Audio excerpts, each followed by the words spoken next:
Buenas tardes. Muchas gracias por acompañarnos en este paseo por este fascinante país, Japón. Vamos a ver algunos videos que nos van a referir a distintas partes y distintas costumbres. Nos vamos a interiorizar un poco de la historia y la cultura de Japón. Luego tenemos otro donde vamos a detallar paso a paso los lugares que visitamos en el programa que hacemos siempre en marzo, o sea, la época de los cerezos en flor. Y para terminar tendrán 3 videos cortos pero muy interesantes. Uno sobre cosas que no se deben hacer en Japón, otro sobre la filosofía de vida de Japón y también veremos un casamiento tradicional. Espero que los disfruten y estamos a su disposición para lo que deseen. La cultura japonesa tiene una antigüedad de miles de años. La historia y la geografía han cincelado el presente del Japón y lo seguirán haciendo en el futuro. La ubicación del Japón en el extremo más occidental del Pacífico ha hecho de este un país relativamente remoto y aislado. El archipiélago nipón consta de 4 grandes islas: Hokkaido, Honshu, Kyushu y Shikoku, y más de 1000 islas menores. Como todos los pueblos, también los japoneses han sido moldeados por la tierra y el clima en los que viven. A lo largo de los siglos, los japoneses se han servido de los recursos y la ubicación geográfica del país para dar forma a una civilización muy particular. Sus estaciones, su paisaje, su flora y su fauna se encuentran reflejados en el rico acervo literario, artístico y mitológico de la nación. Con todo, el Japón nunca ha estado aislado por completo. Durante muchos siglos ha sido el discípulo más ardiente de la gran civilización china. Los primeros contactos con China se realizaron a través de Corea, desde donde pasaron al Japón elementos culturales como el confucianismo, la escritura china y el budismo. Característico de la influencia de la gran cultura china es el periodo del arte japonés conocido con el nombre de Nara, entre los años 646 y 794.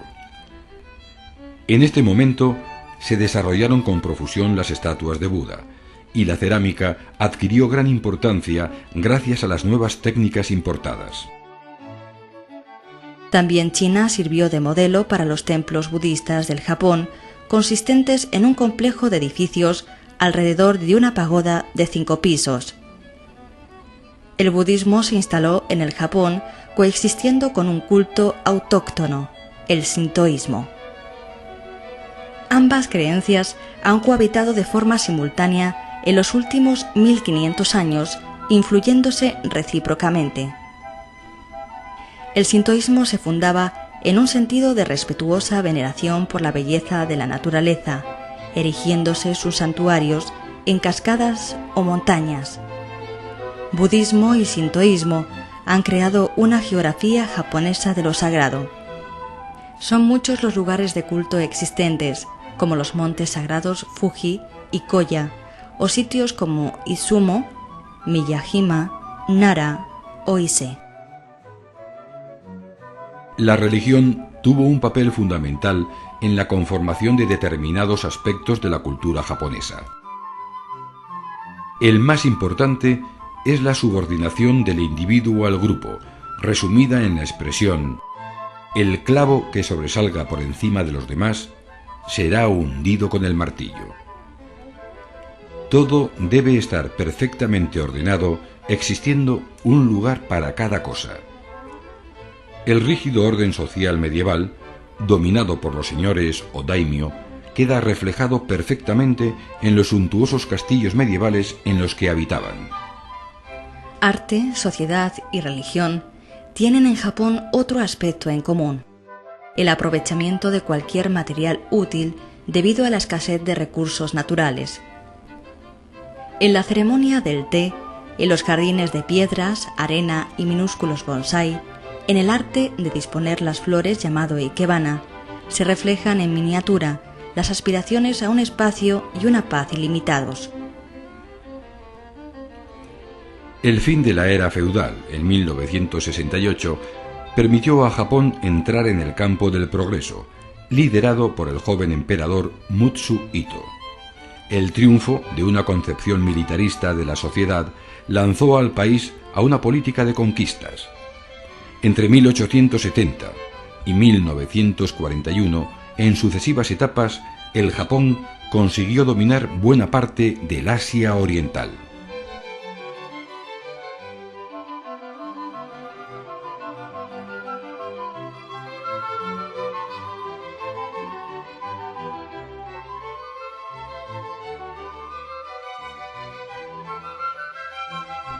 Las consecuencias fueron desastrosas, abocando al país hacia una cruenta guerra de destrucción masiva.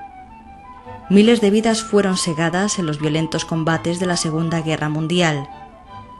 Las ciudades fueron bombardeadas. Pero la derrota y la ocupación norteamericana de 1945 no impidieron que la historia del moderno Japón fuera la de una espectacular recuperación y una prosperidad sin parangón. El milagro japonés, sin embargo, solo pudo hacerse de una forma, utilizando los ricos valores tradicionales para adaptarse a las exigencias del mundo moderno. Solo así, con una sabia mezcla de tradición y modernidad, consiguió el país del sol naciente convertirse en una nación proyectada hacia el futuro, quizás más que ninguna otra.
todos juntos, 2 palmadas.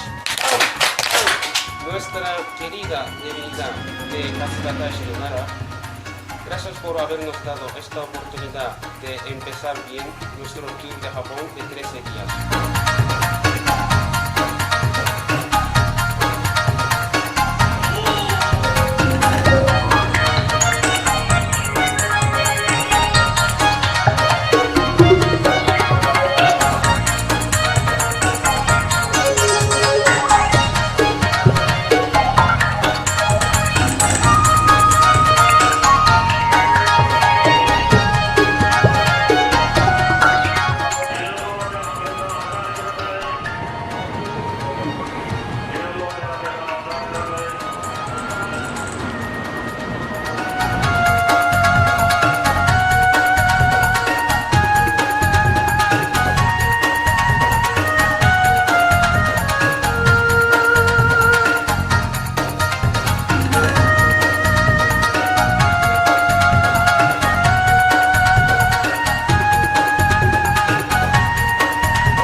Luego con la mano izquierda se toma. Puedes tomar esta guasta, muy buena. Y luego otra vez izquierda y el palo.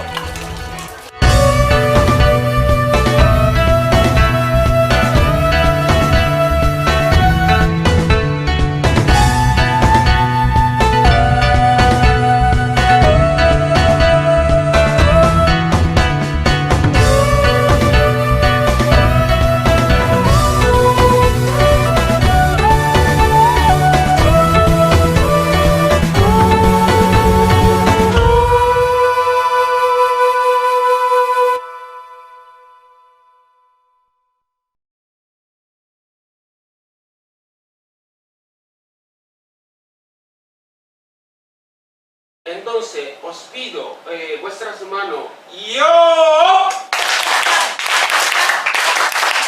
¡Yo! ¡Yo! ¡Sí!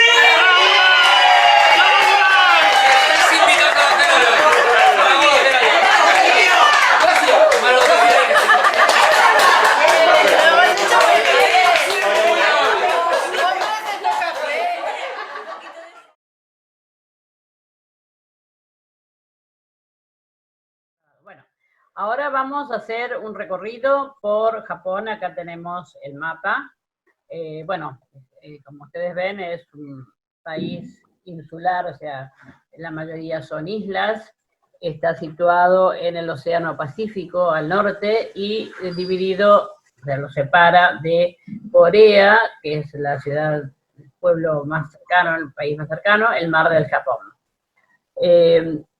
Se lo conoce siempre como el país del sol naciente, y esto es debido al origen de su nombre, no por supuesto en castellano, sino que los símbolos con los que se escribía su nombre, uno significaba el sol y otro el lugar donde salía el sol, el origen del sol. Por eso lo del famoso país del sol naciente. Pero en la lengua original su nombre es Nippon o Nihon. La sociedad japonesa realmente ha experimentado unas condiciones tecnológicas y de progreso muy, muy avanzadas. Sin embargo, para ellos la tradición sigue siendo algo muy importante. Ustedes piensen que, como vimos en la película de recién, después de la guerra quedó un país prácticamente en ruinas. Muy pocos lugares no fueron atacados, es decir, solamente Kioto y Nara, que son dos lugares que visitamos, son los únicos que tienen sus templos originales. Los demás están hechos exactamente igual, pero no son los originales porque fueron totalmente destruidos por la guerra.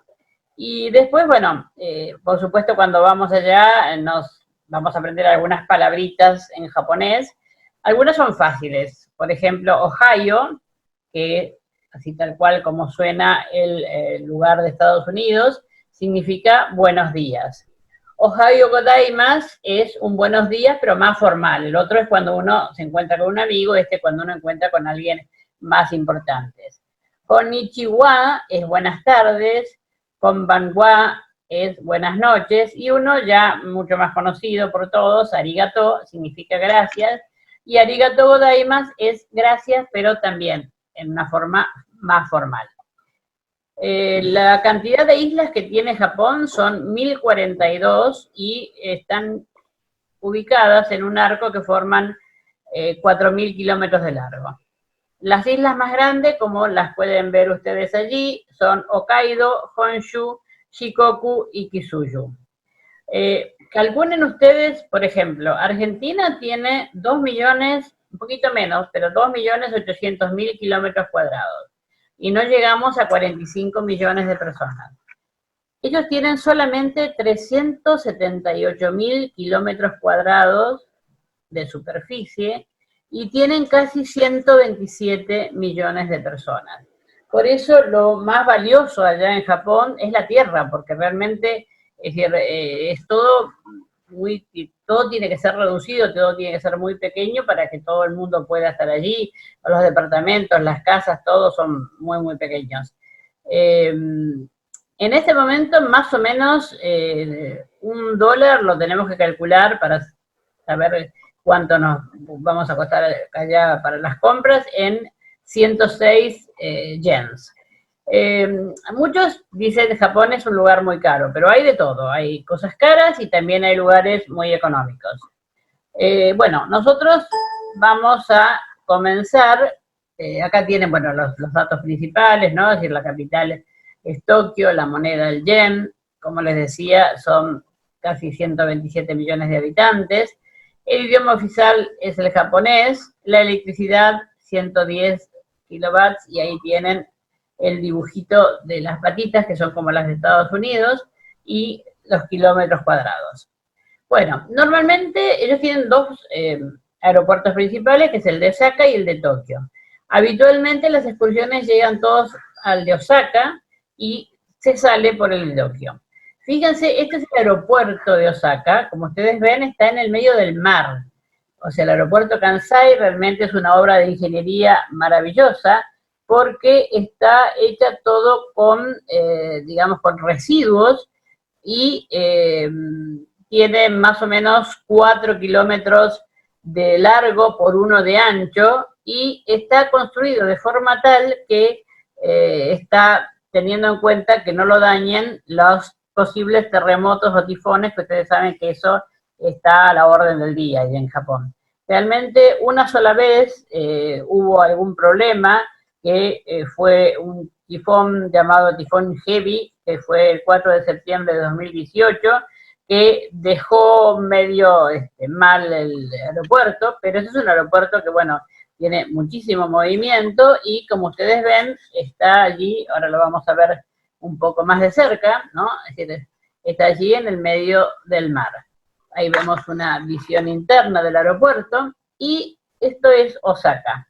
Esta es una foto sacada desde una habitación del hotel, es la segunda ciudad del Japón, y vamos a visitar el castillo de Osaka, que realmente es magnífico, es del siglo XVI. Como les dije, todo esto ha sido restaurado, pero igual se lo considera un importante monumento histórico, está rodeado por un foso y un parque, y es uno de los lugares donde se encuentra mayor cantidad de plantas de cerezo. O sea que en la época que nosotros lo vamos a ver, va a estar totalmente florecido. Normalmente, tanto en Osaka como en Kioto, por la noche se iluminan los cerezos, porque los cerezos para los japoneses es algo muy, muy importante, el hecho de que florezcan los cerezos. Inclusive mucha gente a veces toma sus vacaciones esos días, o si no toman las vacaciones, cada empresa manda a alguna persona, así un cadete, digamos, a reservar lugares debajo de los cerezos. Entonces ponen unos plásticos azules y todo el mundo lleva su comida y comen allí. Para ellos realmente el tema del florecimiento de los cerezos es muy, muy importante. Acá vemos el jardín el Nishi no Namuru, que se encuentra dentro del parque donde está el castillo que vimos recién, el castillo de Osaka. Aquí tenemos 600 tipos diferentes de cerezos.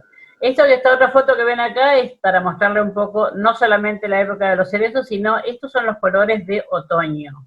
O sea que realmente es maravilloso en cualquier momento. Bueno, allí tenemos muy cerca el barrio Umeda, donde vamos a ver un edificio muy importante, hecho por un arquitecto llamado Hiroshi Hara, que tiene una galería comercial en el subsuelo, y en el piso 39, allí vemos, es decir, lo que ellos llaman el jardín flotante. Tiene una llegada bastante interesante, porque se llega por una escalera móvil, y después tenemos todo alrededor una vista magnífica. Y muy cerca de allí está la estación Umeda, que es la estación principal de Osaka, donde, aparte de ser un núcleo muy importante para los trenes balas, también es un lugar con muchos, tiene 3 shoppings, o sea, para hacer compras es fantástico. Bueno, después nos vamos a Kioto. Kioto fue desde de 794 a 1868, fue la capital del Japón. Después se decidió trasladar a Tokio y quedó definitivamente como en un segundo plano. Como les decía antes, durante la Segunda Guerra Mundial fue la única ciudad japonesa que no fue bombardeada por la Fuerza Aérea estadounidense.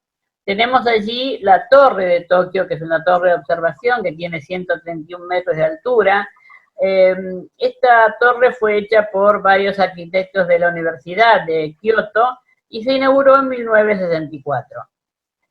Fíjense que el observatorio está ubicado a 100 metros de altura y en su base tenemos un hotel y muchos comercios. Está también muy cerca de la estación de trenes de Kioto.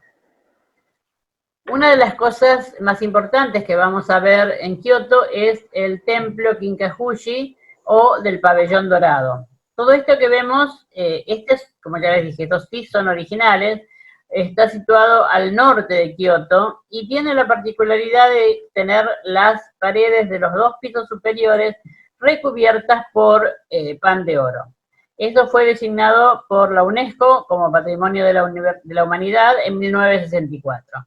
Y aparte, fíjense que siempre en todos los jardines japoneses hay varias cosas que son características. Por supuesto, las plantas verdes, después el agua y las piedras.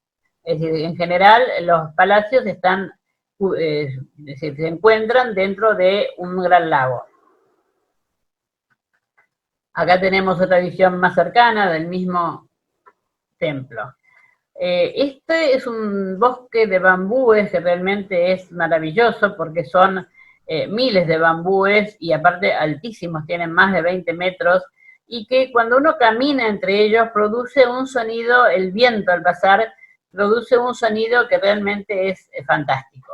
Esto se puede visitar en cualquier momento porque está abierto las 24 horas. Cuando terminamos de pasar ese puente, digamos, todo este macizo de plantas de bosque de bambúes, llegamos a este puente, el puente Togetsukyo, que tiene una leyenda especial porque dice que cuando un chico o una chica cumplen los 13 años, deben viajar al templo Horinji, que está cruzando el puente. Entonces, en ese templo es donde va a recibir sabiduría y un exorcismo para que comience su vida adulta de la mejor manera. Tras la visita deben cruzar el puente nuevamente sin mirar hacia atrás porque pierden la sabiduría que le dieron los dioses.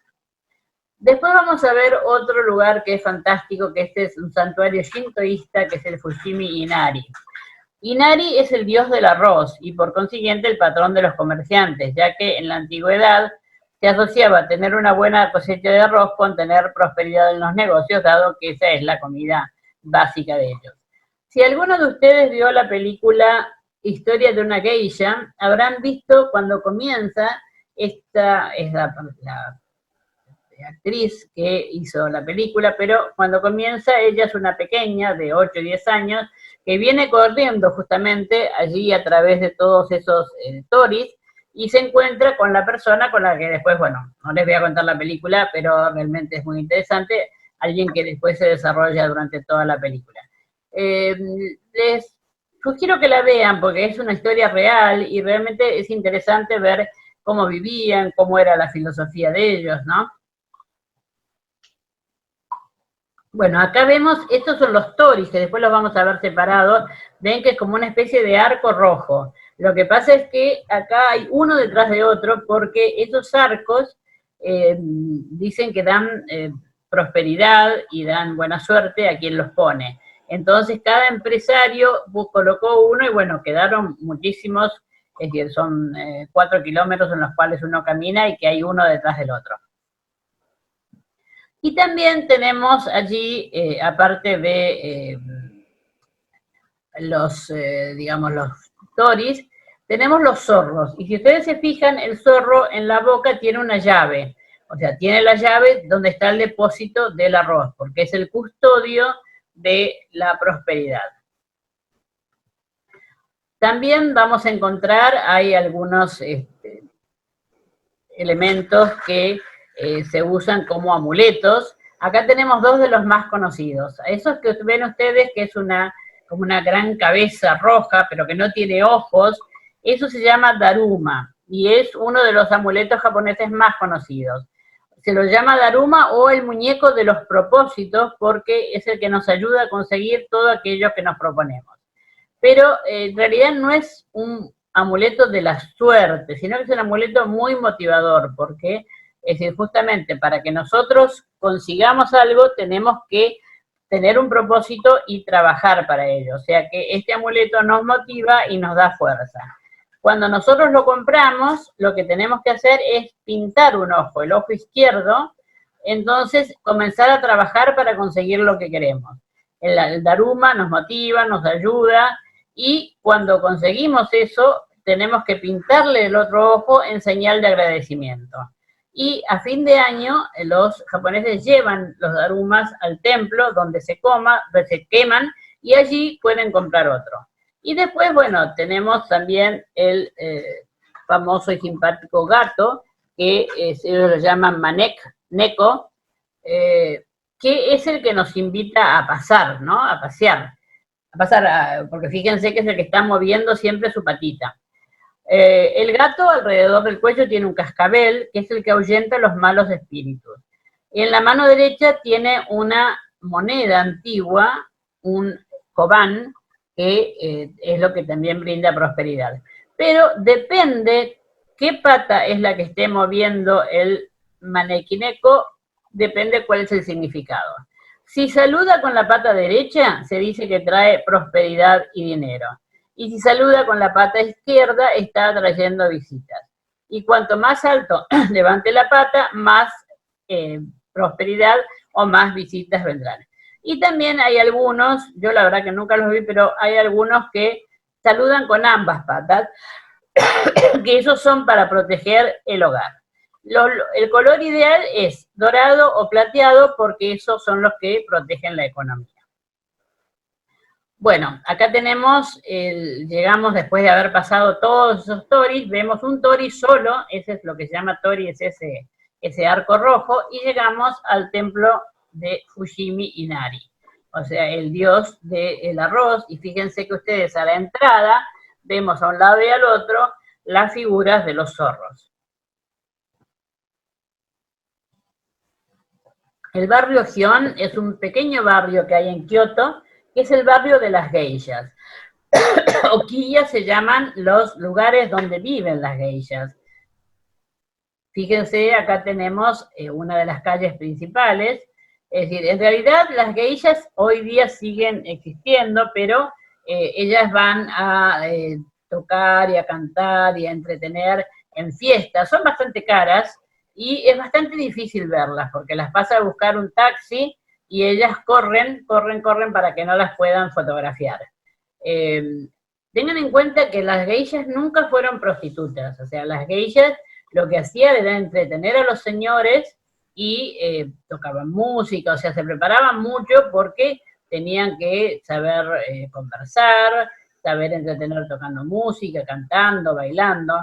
Fíjense que acá vemos una, pero que tiene el labio superior sin pintar.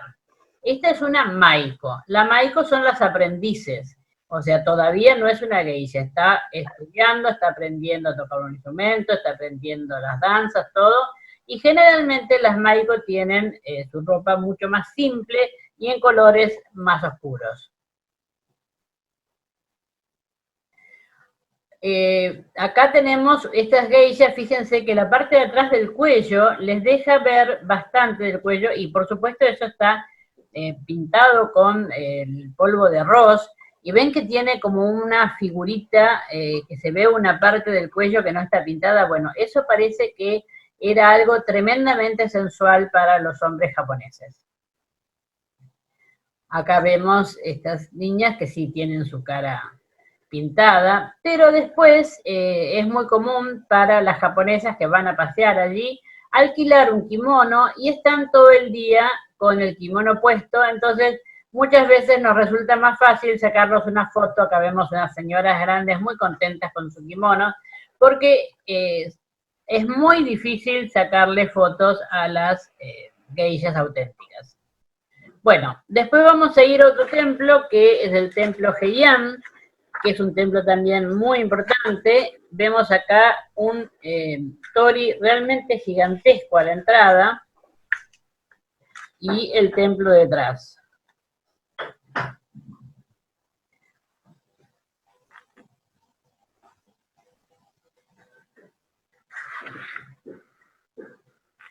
Acá vamos a encontrar con la figura de un dragón, que el dragón para ellos es muy importante, no es es un animal mítico, pero no es dañino, todo lo contrario, y aparte, bueno, ellos también tienen el horóscopo como los chinos con los animales.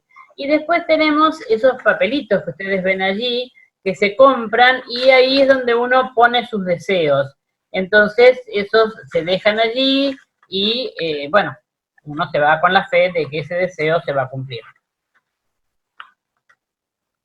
En este templo también tenemos una parte detrás del templo donde vamos a ver grandes cantidades de cerezos que, bueno, en la época que estamos yendo, si van en marzo, fines de marzo, están en flor.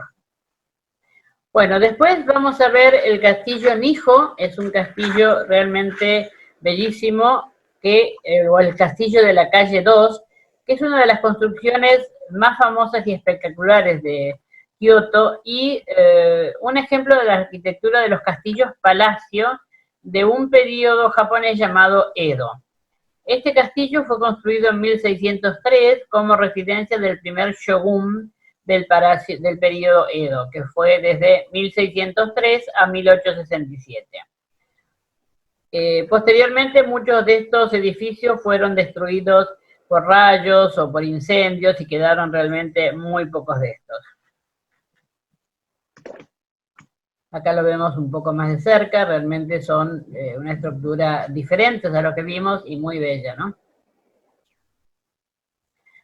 Acá ven lo que habíamos hablado, el tema de que siempre tienen un foso de agua todo alrededor.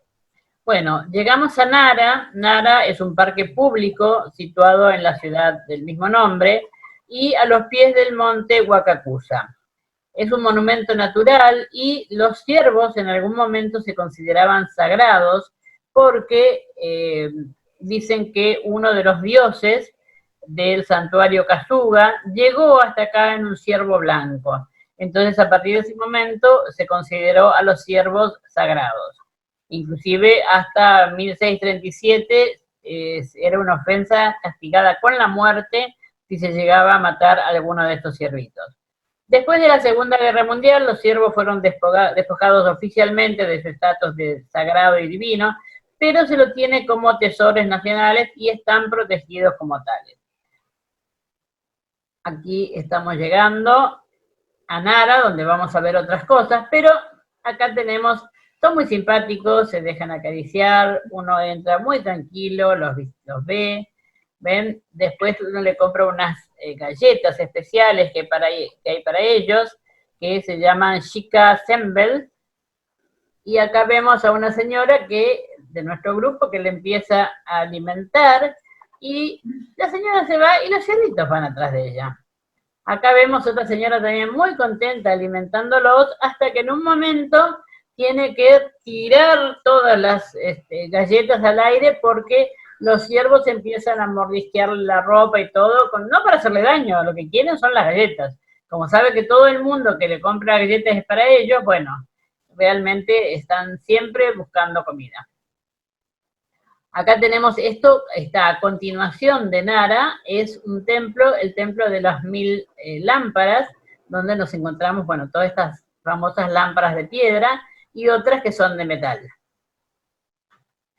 Y después vamos a ver el templo Todaiji, donde nos vamos a encontrar, también esto está dentro de la ciudad de Nara, nos vamos a encontrar con unas figuras realmente muy importantes de Buda. Fíjense ustedes el tamaño que tiene este Buda. Acá tenemos una maqueta de lo que era un templo con esa edificación, como habíamos visto en la primera charla, en el video, ¿no? Que se hacía siempre esa edificación alta y alrededor todo el resto. Acá tenemos uno de los soldados cuidando. Esto tiene una altura de 1,5 personas más o menos, o más. Bueno, llegamos, de allí nos vamos a Koyasan y vamos a ver el templo Konjobuji. El templo Konjobuji es un templo que cuando nosotros llegamos allí nos encontramos con un jardín de roca que, si te acuerdas que yo les había comentado que los jardines, la mayoría tienen que tener rocas. Bueno, este es el jardín de roca más grande de todo Japón. Y sobre el tejado de madera de ciprés está colocado un barril que es el que recoge el agua del cielo, que es el principal elemento característico del Konjobuji. Ese barril se utiliza como recipiente para recoger el agua de lluvia, que en caso de incendio se usaba para sofocar las llamas. Bueno, nosotros vamos a viajar en el tren bala para ir a Hiroshima.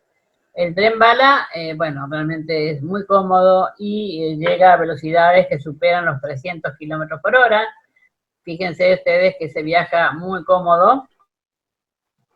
Acá tenemos nuestra guía que nos está acompañando. Los guías son excelentes, todos hablan muy bien castellano y realmente aparte son muy agradables, muy colaboradores.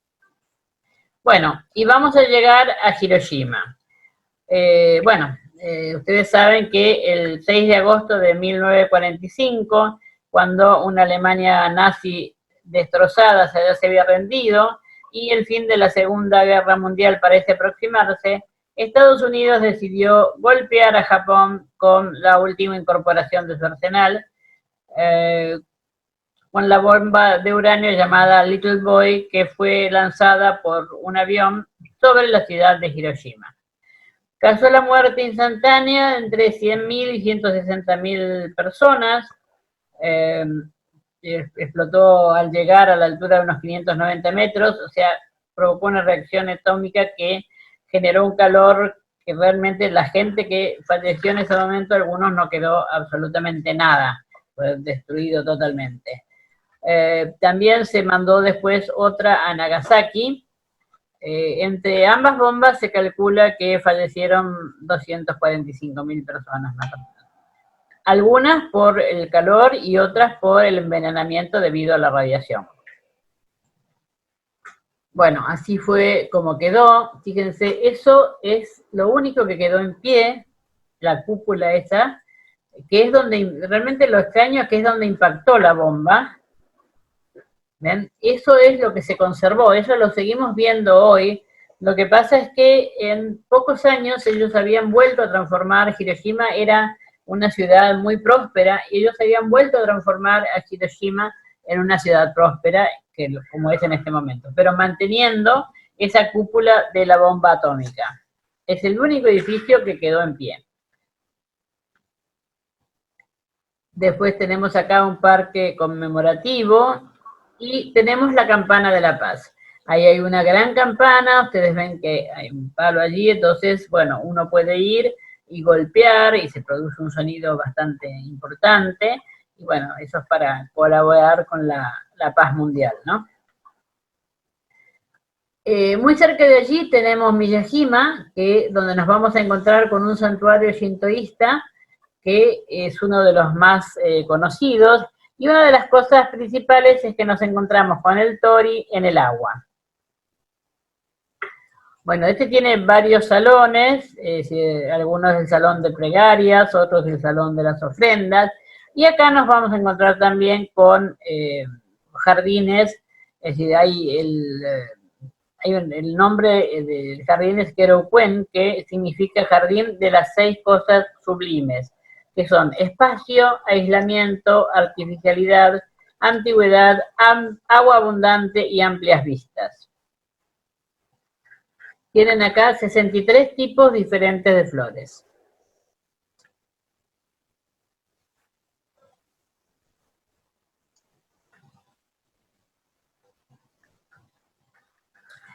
Bueno, Muy cerca de allí tenemos el mercado Omicho. El mercado es un mercado popular y fundamentalmente, es decir, lo que más se venden son mariscos y pescados. Ven, aquí tienen la mayoría ahumados, disecados. Ustedes saben que, bueno, uno de los alimentos principales, aparte del arroz, son los pescados. Y aparte nosotros tenemos, bueno, las comidas incluidas en nuestro tour, y cada día vamos probando algo distinto. Y les puedo asegurar que hay cosas muy ricas, hasta probamos la carne de Kobe. Ustedes saben que la carne, es decir, el Kobe se lo llama a las vacas, que es bastante gracioso cuando lo cuentan, pero es real. O sea, las vacas están puestas en un establo, están muy cuidadas, entonces la carne es muy, muy, muy tierna. Dicen que es porque todos los días le ponen música clásica, le dan una botella de cerveza a cada vaca y aparte las acarician. Entonces por eso dice que tienen esa carne tan tierna. Ellos la traen generalmente cortada muy finita, tipo fiambre, y traen un caldero donde con una chapa encima, donde uno puede ponerla allí y la cocina a su gusto. Bueno, nos vamos a encontrar aquí también con otro barrio de geishas, y fíjense, bueno, esta es una geisha típica, ¿no? Con su peinado, con sus flores al costado, y lo que decía, la curvita atrás en la ropa y ese pedacito de cuello que se ve sin pintar. Acá tenemos los dos que decíamos, ¿no? La de la izquierda es una geisha y está con ropas más claras, y la de la derecha, que apenas se ve porque está un poco lejos, que tiene un solo labio pintado, el de abajo es la aprendiza. Después vamos a ir a Shirakawago, donde vamos a ver un estilo de casas de madera muy interesante y típico de este lugar. Ustedes ven el tipo de techo, es porque acá en el invierno hay nieve, entonces es para que se deslice la nieve. Y en ese mismo lugar vamos a ver un salón donde se guardan, porque se hace una vez al año un desfile. Entonces allí se guardan todos los elementos de ese desfile que nosotros podemos ir a visitarlo. Es el salón de exposición de las carrozas festivas. Acá lo ven, con los muñecos vestidos con las ropas típicas. El onsen. En muchos hoteles nos vamos a encontrar con los onsen, que son las aguas termales. Es decir, hay varios lugares donde las aguas salen a una temperatura bastante fuerte, inclusive, es decir, en general, esto está separado, hay en hoteles y hay en otros lugares donde siempre está cerrado, porque está separado hombres de mujeres, porque se bañan totalmente desnudos. O sea, allí nadie se preocupa ni nadie mira a nadie, pero como es un tema de salud fundamentalmente, es más, si uno quiere entrar con una malla o con algo así, no se le permite. Si uno quiere bañarse en un once, debe sacarse la ropa.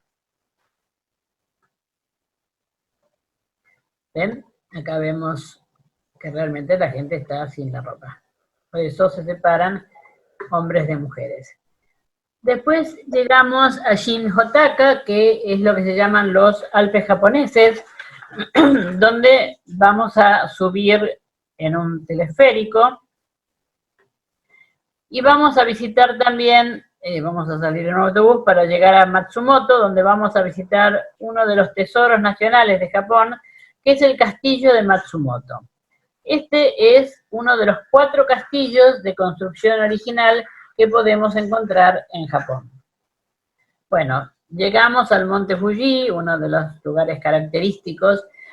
Un amigo mío que hace muchos años trabajaba llevando grupos cuando se hacían viajes de Oriente, que se hacían varios países, era un viaje de más de un mes, 2 meses tal vez. Él me decía que esto del Monte Fuji era un cuento de los japoneses para promover el turismo. Dice, porque yo fui 10 veces y nunca lo vi. Siempre está lleno de nubes, tapado de nubes. Pero como nosotros somos la agencia de la buena suerte, yo le decía a nuestro grupo que somos el grupo de la buena suerte, nosotros vimos el Monte Fuji sin una sola nube y tuvimos la posibilidad de subir hasta el último piso. Fíjense, allí estamos todos muertos de frío porque allí ven que dice 0 grados, Bueno, esa es la temperatura que hacía. Abajo no hacía frío, pero ahí llegamos hasta el último piso que se podía llegar o sea, la persona que puede sube por escalera y la persona que tiene problemas, hay unos ascensores. Es decir, lo que sí tienen que tener en cuenta que el que sube en escalera, baja en escalera. Porque el que sube en ascensor, porque a veces hay gente que se cansa y después quiere volver en el ascensor, no, el que sube en ascensor lo anotan para después bajan solamente los que subieron en ascensor. Bueno, y acá tenemos, esto es para una foto, por supuesto que no es un muñeco de nieve auténtico, pero es para traerse un recuerdito. Llegamos entonces a Tokio. Allí tenemos la famosa Torre de Tokio, que es una torre muy parecida a la Torre Eiffel, nada más que de colores. Aquí la tenemos más de cerca. Es una torre de transmisión para señal de radio y televisión. Bueno, vamos a ir a ver el templo Asakusa, pero antes, para llegar al templo, vamos a pasar por una galería comercial donde vamos a encontrar, o sea, si no compraron recuerdos, porque ya cuando llegamos acá las valijas siempre están infladas, porque en todos los lugares encontramos cosas muy lindas, y como les decía, hay cosas muy caras, pero hay otras que realmente están en precio normal, que se pueden comprar, pero aquí van a tener lo que busquen antes de llegar al templo. Y antes de entrar al templo, vamos a poner un sahumerio en este sahumador, porque eso es lo que nos va a purificar para poder entrar al templo. Y acá nos encontramos con el templo de Asakusa, el templo más importante de Tokio. Realmente es hermoso. Tenemos también dos figuras gigantescas, como las que habíamos visto en Nara, que están custodiando el templo. Y después, es decir, tenemos otro lugar realmente muy bello, pero que este año decidimos no incluirlo porque, o sea, ya de por sí agregamos un día más en Tokio y esto lo dejamos como opcional, porque hay tantas cosas modernas también para ver en Tokio que preferimos, tal vez haya gente que diga, bueno, ya hicimos varios templos, prefiero ver algo moderno. Nikko es el otro lugar que yo les decía que no fue, que estaba auténtico porque no fue bombardeado, y realmente tiene unos templos magníficos, ¿no? Acá tenemos la cena con la ropa típica. Cuando llegamos al hotel, nos encontramos de eso en las habitaciones. Hay después placares donde uno puede ir y sacarlo según su medida. Acá estaban todas las chicas del grupo y después, bueno, sacamos otras con los muchachos del grupo. Con respecto a lo que le decía de la parte moderna, son muy famosas las lolitas, ahora una de las cosas que pueden ir a visitar, que son unos cafés donde están las chicas como se ven a veces en los dibujos animados y en las películas, ¿no? Con las dos colitas y con las polleritas cortitas tipo escolares, donde bailan y los hombres, y bueno, y puede cualquiera, es decir, eso es una de las cosas que también vamos a visitar, como para ver un poco lo que es la cultura, las admiran, pero es como las geishas, ¿no? O sea, serían las geishas modernas. El país del sol naciente es uno de los más fascinantes del mundo. Sin embargo, sus costumbres son un poco diferentes a las nuestras. Si quieres ser el visitante más educado y discreto del lugar, descubre 8 cosas que jamás debes hacer en Japón. 1. Entrar a una casa con zapatos. En Japón, siempre que se entra a una casa o a un templo budista, incluso a algunos hoteles, hay que quitarse los zapatos. Normalmente encontraremos carteles que nos lo indiquen y de hecho en la mayoría de los lugares también nos ofrecerán unos zapatos especiales para ir al baño. Sorprendente. Algo que todavía resulta más curioso es que en la única ocasión en la que puedes entrar con zapatos a una casa es en un funeral. 2. Sonarse la nariz. Este acto debería evitarse al menos si estamos en público. Para los japoneses, sonarse la nariz delante de otros es una grosería para las personas que están a tu alrededor. Así que ya sabes, si es muy urgente, opta por ir al baño más cercano. 3. Dejar propina. En el país nipón, dejar una propina es una ofensa. De acuerdo con su cultura, se sobreentiende que ya estás pagando por tener un buen servicio, sin necesidad de pagar de más. 4. Brindar diciendo chin chin. En muchos países hispanohablantes se dice chin chin al brindar, pero es algo que deberíamos hacer en Japón. ¿Por qué? Porque significa literalmente genitales masculinos en japonés. Así que ni se te ocurra decirlo, emplea mejor kanpai para brindar tal y como lo haría un auténtico japonés. 5. Comer en el transporte público. Para los japoneses, comer en cualquier tipo de transporte público es algo de muy mala educación, exceptuando los trenes de alta velocidad en los que los pasajeros no están sentados enfrente de otros y se disfruta de un poco más de intimidad. 6. Ayudar en una tarea. Si ves que al botones del hotel le está costando llevar las maletas, olvídate de tus buenas intenciones queriendo ayudarle. En Japón lo consideran una ofensa porque sienten que es como si les estuvieras intentando quitar su trabajo o como si estuvieras diciendo que no son capaces de hacerlo bien. 7. No reciclar. La sociedad japonesa está muy concienciada con la necesidad de reciclar la basura. Se recicla hasta el 90%. Y no está bien visto que tires tu basura, aunque sea en un restaurante de comida rápida, sin separar los distintos tipos de materiales. Por supuesto, tirar basura a la calle es motivo de multa. 8. Llevar una corbata negra a una boda. ¿Qué tiene de malo si es un clásico de la moda? Pues resulta que la moda también varía según los países y en Japón en las bodas se debe ir con corbatas blancas o rayadas. Las corbatas negras se utilizan en los funerales, así que evítalas si no quieres que los novios o los invitados se sientan agraviados por tu indumentaria.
今